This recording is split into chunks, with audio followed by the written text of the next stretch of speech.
Okay, so some quick video self-help movement to release your forward neck, your neck flexors that take our head forward, help play into pulling on these muscles, give us a extra tension here in the traps, neck, shoulder, could be playing into creating the tension here that gives us a tension headache from squeezing down through here.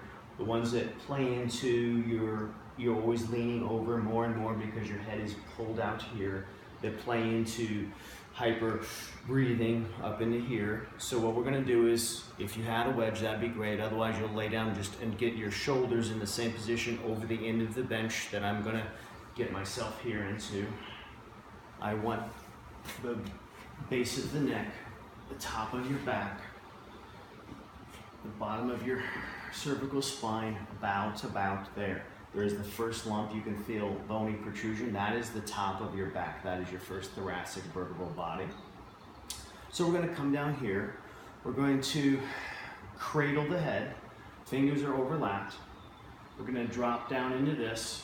If your shoulders and chest are tight through here, you might have some problems relaxing into this deeper position and letting this head come back.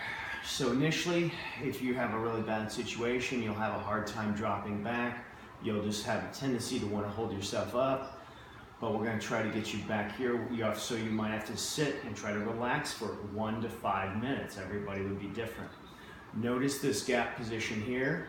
Also, when you're really tight, you might have a tendency to just pivot at the top of the neck and the head come back, opening, exposing the throat. This is the bad position. You shouldn't be looking up behind you.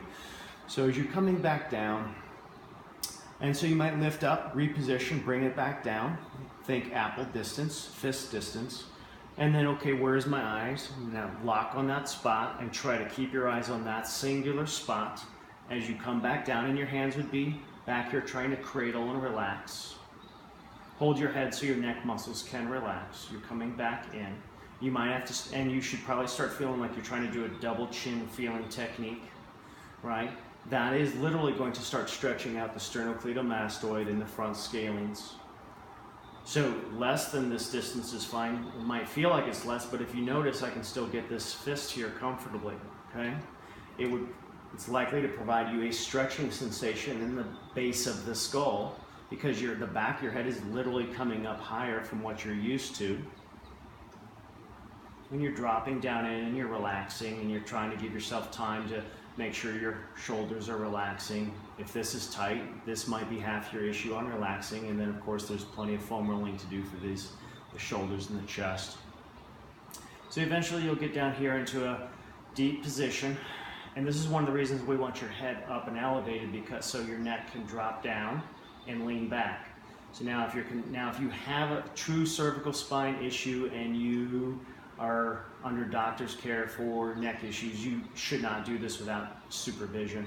If your chiropractor says you should be very careful with your neck, you should probably not do this. If you have degenerative bone disease in your neck, you should probably not do this.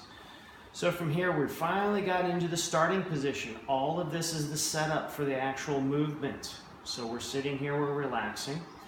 I want you to close your eyes, relax your neck some more, and that actually would have helped you from the very beginning to close your eyes, to relax and relax. It would have helped your head settle in. So now we're still talking about the starting position. I'm going to open my eyes. I'm going to be fixated on the spot right above me. I'm going to slowly lift my head, keeping my eyes on that spot. I'm going to be flexing all those neck flexors that take my head forward and deeply into my iPhone when I'm looking down too much. But now we're going straight up. You should feel like you're jutting your chin out. You're only going up for a couple of seconds. When you feel like you've reached your max position, that's fine. You're done at that point. Slowly start dropping your head down into your awaiting hands. Your hands didn't lift you. Your hands naturally, I'm sure, will come up a little bit. And then as your head will sit down into your cradle, you will slowly, your hands will now be helping guide you back into that deep position where you'll go back into a stretch position. So we contracted, came forward, we released, went back. Hands are waiting there to help us, so the head doesn't want to pivot back or need to pivot back. And you're still looking at that exact same spot until you get back to where you feel a double chin feeling. Your throat feels like you're being stretched out. You might feel like it's hard to breathe, but it's honestly, if you're relaxed, it would not be. Deep, as much deep breathing as you can handle. And now I can tell my hands are sitting further back onto the table. And I would repeat for several repetitions. Once would never be enough, until I feel like my neck is very comfortable and relaxed and sitting farther back here. Again, the movement looks like this. Close your eyes, relax your head. Now my head moved, pivoted slightly forward when I did that. Open your eyes, pick your spot immediately. Raise your head up, feel like you're trying to jut your chin out, straight up towards where you're looking at, that one spot on your ceiling. Feel like you get to your max lift position. Do not go to pain. Drop back down slowly, keeping your eyes on that spot. Catch your head. And with the hands, here's an exaggeration, but with your hands, feel like you're kind of guiding your head up. We're not trying to pull our head off. We're not trying to do severe decompression, but you're guiding. So I'm guiding my head up, and it helps my chin come back down, versus my hands rolling back, my chin rolling up and back. And that is our self-help technique for relaxing the neck flexors.